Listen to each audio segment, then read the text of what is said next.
Joining us now, former DNC Vice Chair Michael Blake is here with us, and former Republican Congressman for Illinois, Joe Walsh. Gentlemen, what a night. I'm starting with you because it wasn't Doug Emhoff, it wasn't a politician, it wasn't a celebrity that took the night away. It was one person who is not running for office and who happens to have the initials M.O. First Lady Obama shut the place down last night. You can tell she has been waiting for years to give that speech. She was tired of Trump disrespecting her and her family and reminding folks that her husband had the black job of presidency and one of her closest friends is about to have that black job in Kamala Harris. And she did it with swag. I mean, we just can't ignore that. As a former Obama aide, last night was one of those moments that you just will never forget because we were hyped to see our bosses take the stage.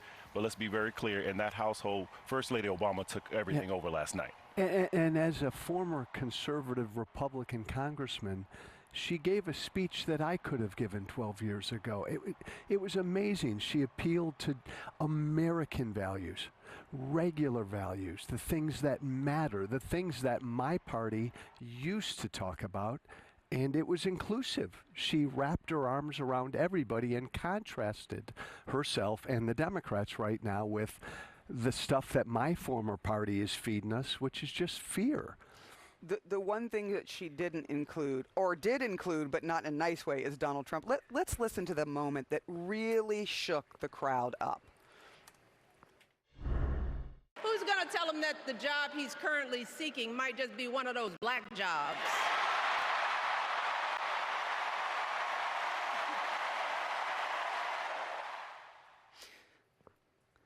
The thing that she did, that was the end of that where people went wild. But before that, she talked about it upset him to see successful, smart, highly educated people who happen to be black.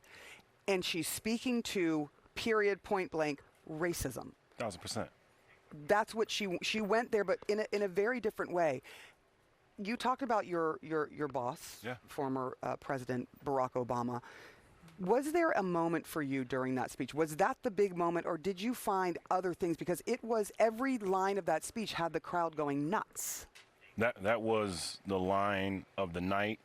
It probably is the line of the week until the vice president accepts the nomination, because First Lady Obama said what we feel as black folk, that too often you watch and listen to inherent, consistent racism that people won't address. And she put it out there because she also tied in the dynamic of Trump has consistently failed up and has been able to have success that we don't get to have. And so when you talk about a black job, and let's be very clear, they mean low wage jobs and all the disrespect that they have right there. She said out loud what we feel. And so as black folk, not only can you say we're proud, we're excited, but you feel validated by someone saying it to the crowd and saying we will not tolerate the racism that has existed from the other side, and that's why I strongly believe Kamala's going to win this election.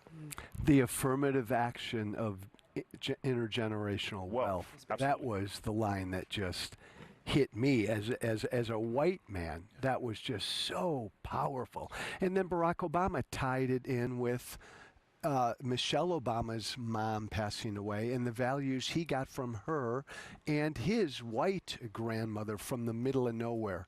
And again, John, they shared these common values that we all should share. So to that end, and again, I ask you this as someone, look, you spent years beating the crap out of the Obamas. Beating the crap out of I mean, you woke up in the morning and did it and went to bed at night. That was what you did. And you're in a different place now than you were then.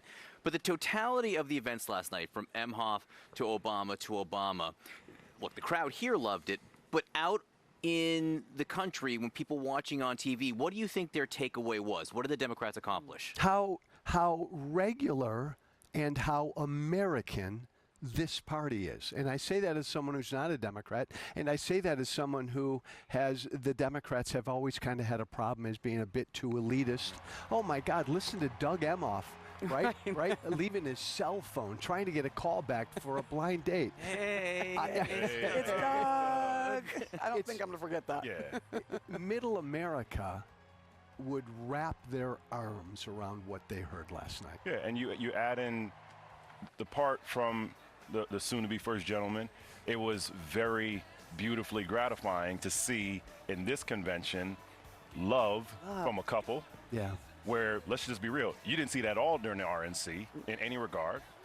And then it was continued from the Obamas. It resonates when people want to be happy. They want to feel joy. It's what Governor Walz said. Joy has been restored in this campaign, and you saw that last night. And then you also saw a very clear choice in contrast. At the end of the day, do you believe it will be better with this vision? You have to walk out feeling better about that. Can I ask, because one of the questions we've had now for the 4 weeks and 4 days, 3 Yes. I keep losing He's count. still trying to do the math at this hour. Is if the joy that clearly Vice President Harris and then Governor Walz, when he became the running mate, tried to lead into, is joy a successful strategy? Are we seeing that fill in a little bit more, how joy can be a winning strategy? And hope. I think you start with joy, but it's hope that we can get to a better place. And I keep thinking this, you guys, it's so inclusive here. Yeah. My former party at their convention, they were appealing to a certain segment of the American population. Everything here is appealing to everybody. Look, we will be talking for years down the line about a roll call because of Little John coming out, right? It's a different ball game. And to the question around joy, I always give the core data point. There are 206 counties that went for Barack Obama twice, then they went for Donald Trump. Right. People want to be excited about who they're voting for. And you're seeing it in numbers. CBS News had a poll with YouGov recently that Latino support for Vice President Harris has gone up 14 points. People want to be excited, and they are. They want to feel good again. And she spoke to that Absolutely. a bit, and you talked to people, voters. I do want to talk to you, Joe, about all the Republicans who are here, who have taken the stage. And you would never have seen that 5 years ago, 2 years ago, 10 years ago, 20 years ago, just keep going back. I was able to speak with the former Trump White House press secretary, Stephanie Grisham, last night. And here's what she said after she had taken the stage. In a word, what was it like up there? Surreal, but I had to tell the truth. It was terrifying. I'm not going to lie. I'm waiting for all the backlash that I'm going to get. You know how it goes. But I think it was really important. And if I reached even a handful of independents or a handful of Republicans that will just go behind that voting booth in the private and vote their conscience and vote not for party, then I will have done my job. Then I will have done my job. She was not the first. There are many who have spoken. But Donald Trump still controls this party. He is still the head of this party. How is it possible that you have this very unprecedented moment where you're seeing so many people come over to the Democrat side who are tried and true conservatives? How is he still leading the party in such a big way? Because the party is shrinking. I mean, let's be real. I'm a former Republican. The party is shrinking. We had a phone call, a Zoom call a week and a half ago, Republicans for Harris, of which I am a part. Over 70,000 of us were on the call. It takes courage to come out. But the group is growing because Donald Trump, again, is trying to contrast what's happening here, Trump's trying to scare people into voting for him. And there are a lot of Republicans that don't want that. That's right. And we got to include the mastery of last night. To the earlier conversation, to have Republicans saying, I'm going to speak truth, we need to move forward, this is about the country, and then have it closed out with a former president saying, let's move forward, people can see a clear vision. Get down with what's happening right here. We'll get down with Little John and everything else right now. But, like, you could be excited about what's happening with the election. Getting down is easier when Little John's out. 100%. Much easier. All right, gentlemen, thank you both very much.